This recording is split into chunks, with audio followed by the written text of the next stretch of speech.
റമദാൻ മാസം അതിൻ്റെ പകുതിയോട് അടുക്കാനിരിക്കുകയാണ്. തുടക്കത്തിലുള്ള ആവേശമൊക്കെ പലർക്കും ഈ സമയമാകുമ്പോഴേക്ക് നഷ്ടപ്പെടുന്നത് കാണാറുണ്ട്. അഥവാ പള്ളിയിലെ സ്വഫിൻ്റെ എണ്ണം കുറയും. അതുപോലെ തന്നെ നിസ്കാരം കഴിഞ്ഞാൽ ഖുർആൻ ഓതുന്നവരുടെ എണ്ണം പതുക്കെ കുറയും. തറാവീഹ് നിസ്കരിക്കുന്നവരുടെ എണ്ണം കുറയും. ഇങ്ങനെയൊക്കെ അതുപോലെ തന്നെ ആദ്യമൊക്കെ തെറ്റിനോട് വലിയൊരു പേടിയായിരിക്കും. അത് സ്വാഭാവികമായി കുറഞ്ഞു വരും. ഇങ്ങനെ റമദാൻ തീരുമ്പോഴേക്ക് സ്വാഭാവികമായും ഈമാനും ഇഖ്ലാസൊക്കെ കുറഞ്ഞു വരുന്നതാണ് സാധാരണ നമ്മൾ കാണാറുള്ളത്. എല്ലാവർക്കും അങ്ങനെയാണെന്നല്ല, എന്നാൽ അധിക പേരും അങ്ങനെ കാണപ്പെടാറുണ്ട്. അതിന് ഒരു പരിഹാരം, അഥവാ റമദാനിലെന്ന് മാത്രമല്ല അല്ലാത്ത സമയങ്ങളിലൊക്കെ ആത്മീയമായ കാര്യങ്ങൾ നമ്മൾ ചെയ്യുമ്പോൾ നമ്മുടെ നോമ്പ്, നിസ്കാരം, ഖുർആൻ പാരായണങ്ങൾ, നമ്മുടെ മറ്റുള്ളവരോടുള്ള ബന്ധം, സഹവാസം ഒക്കെ നന്നായി കിട്ടാൻ, അതല്ലെങ്കിൽ മരണം വരെ അതിൽ നമുക്കൊരു ആത്മാർത്ഥതയും ഇഖ്ലാസും ലഭിക്കാൻ ഇസ്ലാം നമുക്ക് നല്ലൊരു പാഠം പകർന്നു തന്നിട്ടുണ്ട്. ഇസ്ലാമിന്റെ നയം എന്ന് പറഞ്ഞാൽ യഅമൽ ലിദുനിയാക കഅന്നക തഈഷു അബദ. ഈ ദുനിയാവിന് വേണ്ടി, ദുനിയാവിന്റെ കാര്യങ്ങൾ നമ്മൾ ചെയ്യുമ്പോൾ നമ്മൾ ആലോചിക്കേണ്ടത് ഈ ദുനിയാവിൽ എന്നെന്നും നിലനിൽക്കും, ജീവിക്കും എന്ന അർത്ഥത്തിലാണ്. നമ്മുടെ ചിന്ത ആ രൂപത്തിലാണ്, നമ്മുടെ മെന്റാലിറ്റി ആ രൂപത്തിലാണ് ഉണ്ടാവേണ്ടത്.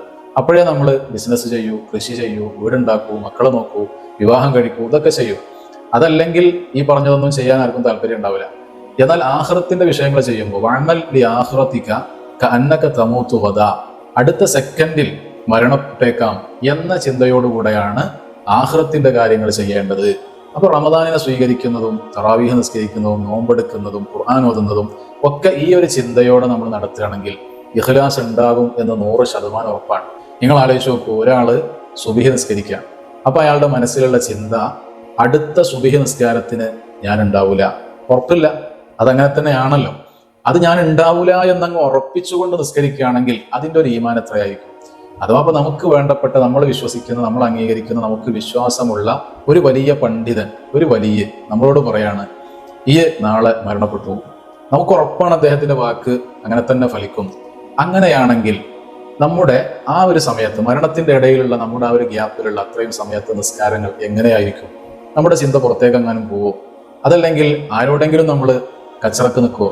ഒന്നുമില്ല. നമ്മൾ ഖുർആൻ ഓതുകയാണെങ്കിൽ തന്നെ അതിൽ നിന്ന് ആ ഖുർആനോത്ത് നിർത്താൻ തോന്നാത്ത രൂപത്തിലേക്ക് നമ്മൾ ഓതിക്കൊണ്ടേയിരിക്കും, ആ രൂപത്തിൽ. അപ്പൊ നമ്മൾ അടുത്ത സെക്കൻഡിൽ മരിക്കൂല എന്നാരാ നമുക്ക് വാക്ക് തന്നത്? ആരും വാക്ക് തന്നിട്ടില്ല. അപ്പൊ ഏത് സമയത്തും നമ്മൾ മരിക്കും.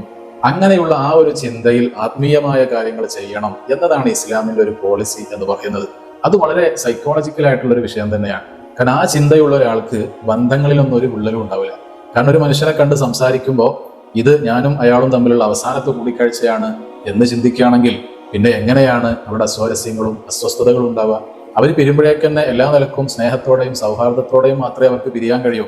അങ്ങനെ തുടങ്ങി ഓരോ വിഷയത്തിലും നമ്മൾ നോക്കുകയാണെങ്കിൽ ആത്മീയമായ കാര്യങ്ങളിൽ നമ്മൾ ഇടപെടുമ്പോൾ ഈ ഒരു ചിന്ത ഉണ്ടെങ്കിൽ നമുക്ക് ഇഖ്ലാസും ഈമാനും ചെയ്യുന്നത് കുറച്ചാണെങ്കിലും അതിൽ ആത്മാർത്ഥത ഉണ്ടാവാനൊക്കെ വലിയ സഹായമാണ് ഈ ഒരു ചിന്താഗതി എന്ന് പറയുന്നത്. അപ്പൊ നമ്മൾ ഈ റമദാനിൽ അതൊന്ന് പരിശീലിക്കുന്നത് നല്ലതാണ്. തറാവീഹൊക്കെ നിസ്കരിക്കുമ്പോൾ നാളത്തെ തറാവീഹ് നിസ്കരിക്കാൻ എനിക്ക് സാധിക്കുമോ എന്നറിയൂല. അതിനി മരണപ്പെട്ടിട്ടില്ലെങ്കിലും അങ്ങനെ നിസ്കരിക്കാൻ പറ്റാത്ത എത്ര സാഹചര്യങ്ങളുണ്ട്. അങ്ങനെ എത്ര ആളുകൾ കിടപ്പ് രോഗികളായിട്ട് കഴിയുന്നുണ്ട്. ഒന്ന് അനങ്ങാനോ തിരിയാനോ ഭക്ഷണം കഴിക്കാനോ കഴിയാതെ. അല്ലാഹു സുബ്ഹാനഹു വ തആല കാത്ത് രക്ഷിക്കുമാറാവട്ടെ. അപ്പോൾ മരിച്ചു പോയിട്ടില്ലെങ്കിലും നാളെ എന്തെങ്കിലും ഒന്ന് സംഭവിച്ചു കഴിഞ്ഞാൽ ഇതെന്റെ അവസാനത്തെ തറാവീഹ് ആകുമല്ലോ എന്ന ഒരു ബോധം നമ്മുടെ ഉള്ളിലുണ്ടെങ്കിൽ, അങ്ങനെയൊക്കെ ചിന്തിച്ചുകൊണ്ടാണ് നമ്മൾ ആത്മീയമായ കാര്യങ്ങളിൽ ഇടപെടുന്നതെങ്കിൽ നമുക്ക് പൂർണ്ണമായും ആ ഒരു കാര്യത്തിൽ ഇൻവോൾവായി പൂർണ്ണമായി അതിലേക്ക് ഇറങ്ങിച്ചെന്നുകൊണ്ട് അതിൻ്റെ ആ ഒരു മധുരം ആസ്വദിച്ചുകൊണ്ട് ഇലാഹിയായ അതിൻ്റെ നന്മകളെല്ലാം കരസ്ഥമാക്കിക്കൊണ്ട് തന്നെ നമുക്ക് ഇബാദത്ത് ചെയ്യാൻ കഴിയും എന്നത് ഉറപ്പാണ്.